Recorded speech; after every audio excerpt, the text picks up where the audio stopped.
Today's Sounds of Fall.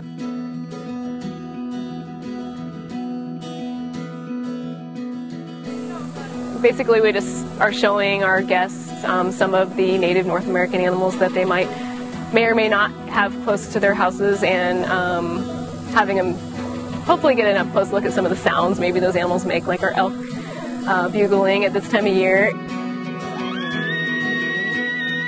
And some of the more common animals like the white-tailed deer. Maybe hear some turkey calls and different things like that.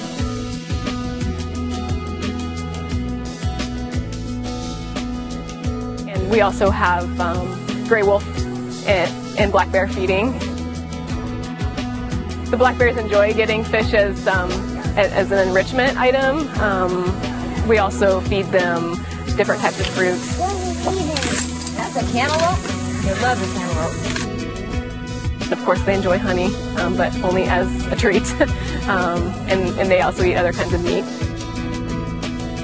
The same with the wolves. They'll also eat trout, but their primary diet is a raw meat diet.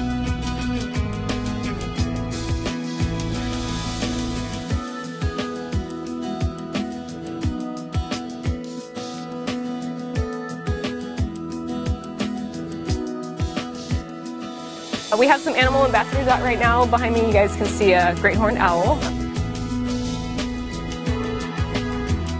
And we also have some pelts that our visitors can get up close and touch, such as the gray wolf, bison, a couple of different foxes and coyotes and things like that.